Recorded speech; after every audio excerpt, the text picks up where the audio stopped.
Let's get started in Unit 9. We're going to talk about parametric equations and calculus. We're going to look at defining and differentiating parametric equations. We've seen in pre-calc that if we have the equation x equals f of t, that's going to tell us the motion of an object in a right and left direction on the horizontal. And the equation y equals g of t would define any up and down motion of some object or particle. Our problem's going to be, how could we know when the object reaches a maximum height? And it's often difficult to eliminate a parameter, so we need to find a formula that could be used to find the instantaneous rate of change from the parametric equations. So that's going to be the focus of this lesson.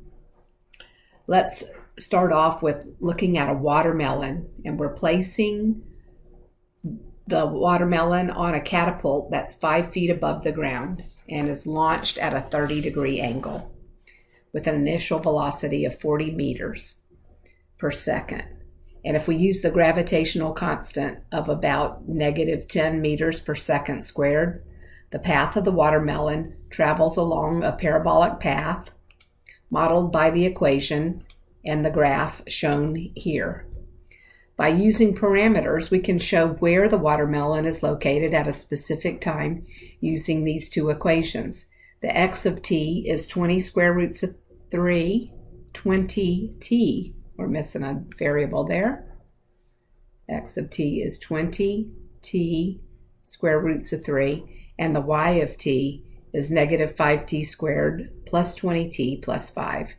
So if we want to describe the motion of the watermelon at 2.5 seconds, then we would find that the x direction at 2.5 is going to be 20 times 2.5 times the square root of 3, and that's going to be 50 square roots of 3, and using our calculator would be about 86.6025 meters. So this is our x of t in this direction. X of t. And then our y of t is going to be this direction.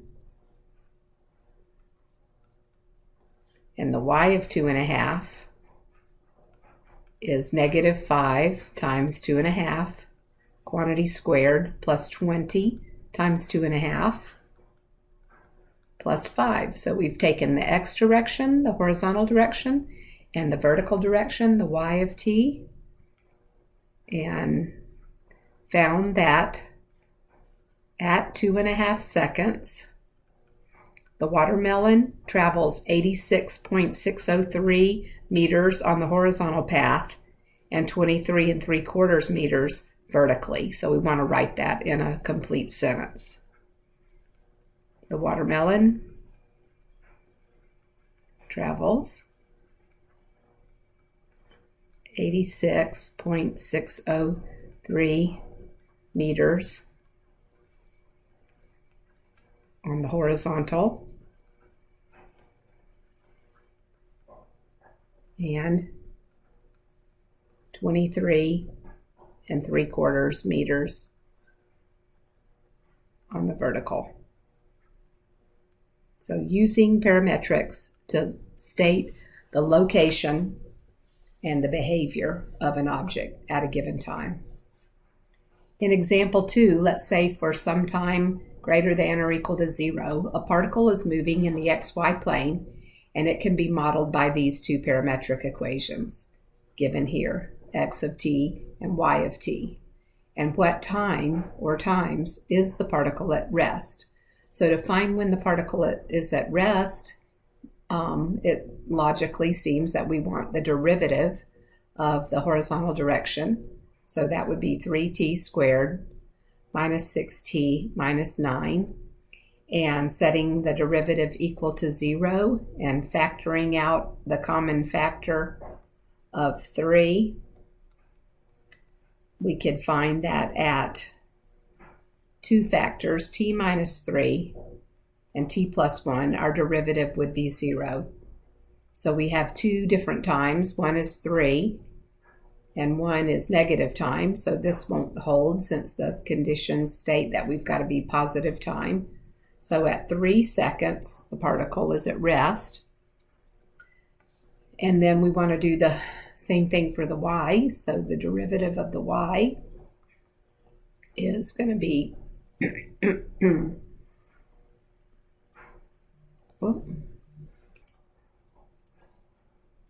so the y prime of t is 3t squared minus 15t plus 18, and again factoring out our common factor of 3, we're going to check that the y derivative is 0, and then make some decisions based on our findings. So both of these times are positive times, which meets our constraints. And then we know that both the x prime of t and the y prime of t are both 0 when the particle is at rest, and that would be at t equals 3. So that would be the place modeled by the parametric equations where the particle is at rest. Time is 3 seconds.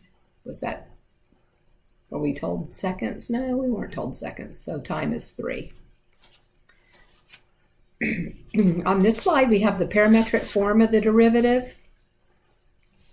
If a smooth curve C is given by the equation with the x direction f of t and the y direction g of t, then the slope of the curve at some xy point is going to be calculated as dy dx, and that would be dy dt divided by dx dt, provided that the denominator isn't 0. And then we can also find higher order derivatives by taking the second derivative with respect to x using this formula, and then the third derivative using this formula. So let's do a little exploration here. We got a curve C is defined by the parametric equations x equals t squared and y equals t cubed minus 3t. And we want to find dx dt and dy dt. So in this first one in part A, so if x is t squared, then dx dt is 2t. And if y is t cubed minus 3t, then dy dt is 3t squared minus 3. So we found dx dt and dy dt. And then if we want to find dy dx using that formula, let's move that down here. So dy dt is divided by dx dt is going to give us dy dt times dt dx, which will produce dy dx. So dy dx is going to be 3t squared minus 3 divided by 2t. So this is part B, finding the rate of change of y with respect to x on a smooth curve. Then to find the second derivative, given that this is our formula, we want to do the second derivative is the derivative with respect to t of 3t squared minus 3 over 2t. And then we're dividing by dx dt, and dx dt was 2t.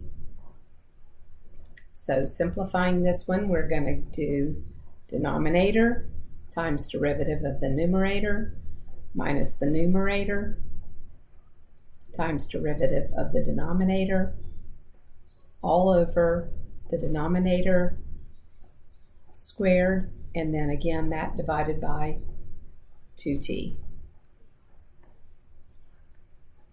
So we've got 12t squared minus 6t squared, and then that's going to be positive 3 times 2, that's plus 6, divided by 4t squared times 1 over 2t.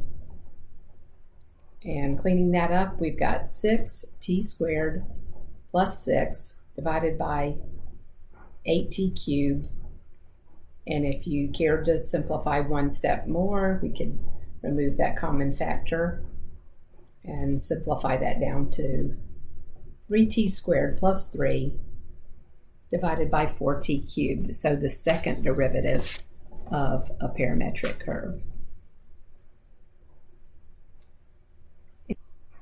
Okay, in part D, we have the curve has two tangent lines at the point 3, 0, and that's where the curve crosses itself. So if we use our derivative from part 1 with 3t squared minus 3 divided by 2t, then we have t is, so this tells us that when x is 3, then t is going to be the square root of 3.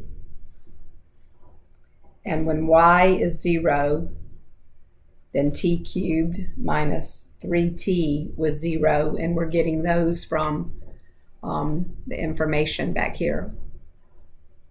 When x is 3 and y is t cubed minus 3t. So we're taking that information there. So t is either going to be 0 or plus or minus square root of 3. And the plus or minus square root of 3 are the only values of t that will give us the result in the point 3, 0. So we would have two tangent lines. And the first tangent line, number 1, would be y equals positive radical 3 x minus 3, and then the second tangent line would be the negative y equals negative square roots of 3 x minus 3. So we have one tangent line going through 3, 0 with a positive radical 3, and one tangent line having a slope of negative radical 3 going through the point 3, 0. In example 4, we're given the parametric equations 2 cosine theta and 3 sine theta, and we want to write the rectangular form by eliminating the parameter.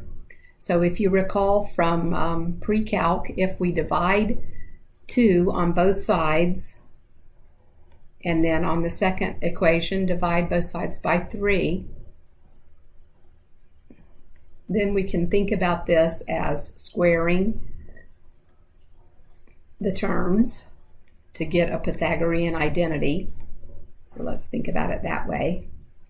And this would give us x squared over 4 equals cosine squared, and y squared over 9 equals sine squared. And we know that cosine squared plus sine squared is our Pythagorean identity. That gives us 1, so we could eliminate the parameters and find x squared over 4 plus y squared over 9 is equal to 1. Next, we want to graph the curve. This is going to be an ellipse. And we've got a stretch on y to 3 and a stretch on x to 2. So we've got a smooth curve here. Make that ellipse.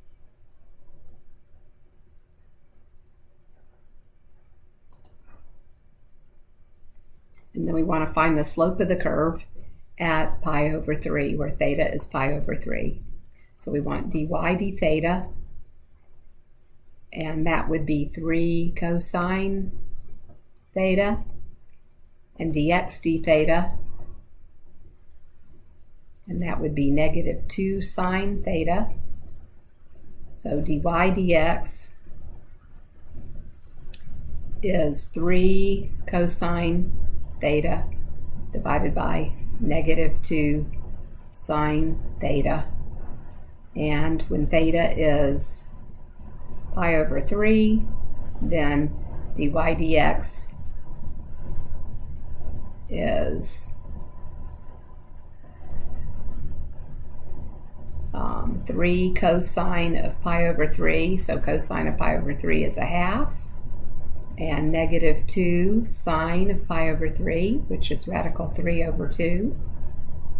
So we have negative 3 divided by 2 square roots of 3, which can be rationalized to be negative radical 3 divided by 2.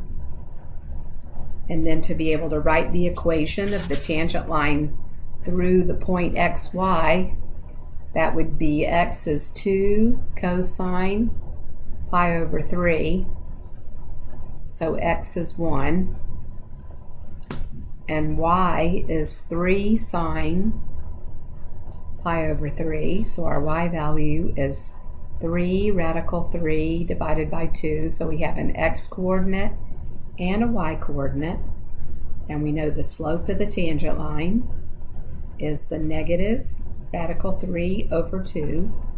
So putting together our tangent line for that curve would be y equals negative radical 3 over 2 times x minus 1 plus the y coordinate 3 square roots of 3 over 2. So equation of the tangent line at the point 1 and 3 radical 3 over 2. So at the point 1, so that would be right there. The equation of this tangent line would have a negative slope and pass through the point 1 and 3 radical 3 over 2. So these are pretty straightforward. In example 5, you're going to need your calculator. We want to find all the points, if any, of horizontal and vertical tangency to the curve. Use a graphing utility to confirm your results. So first things first, we're going to find the derivative of y with respect to time. And that would be 3t squared minus 3, and the derivative of x with respect to time, and that would be 1. So the derivative dy dx is just going to be 3t squared minus 3 divided by 1. So 3t squared minus 3 is 0 when t squared minus 1 is 0. So at t equals positive or negative 1. And then using x is 1 plus 4. We know x is 5. Or x is, or not x, y is 1 cubed minus 3 times 1, and y is negative 2. So we have this ordered pair. Next, we want to look if x is negative 1, so negative 1.4 plus 4 gives us x is 3, and y is negative 1 cubed minus 3 times negative 1. So y is 2. And putting all this together, where we would have horizontal and vertical tangency. So the horizontal tangency would happen at 5, negative 2, and 3, positive 2. And then vertical tangency would be none, since there's no denominator to divide by. Then finally, we want to determine the t intervals on which the curve is concave up or concave down, given x is the sine of t and y is the cosine of t. So first, calculating dy dx.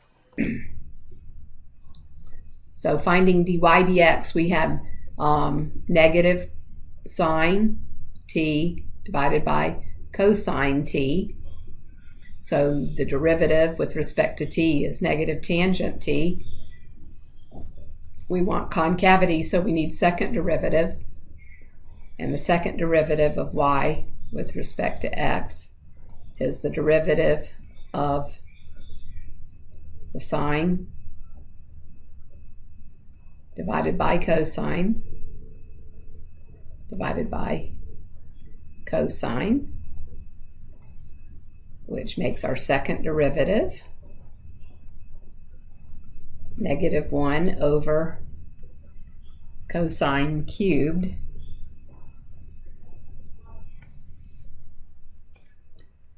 So the cosine cubed of t is 0 at pi over 2, and that would be where the second derivative doesn't exist. So if we check on a number line at pi over 2, and we're going up to pi, I believe. So between 0 and pi, by testing at 3/4, we have a negative value, and at 2.5, we have a positive value, and this is our second derivative test. So that would tell us that the function is concave down from 0 to pi over 2, and the function would be concave up from pi over 2 to pi.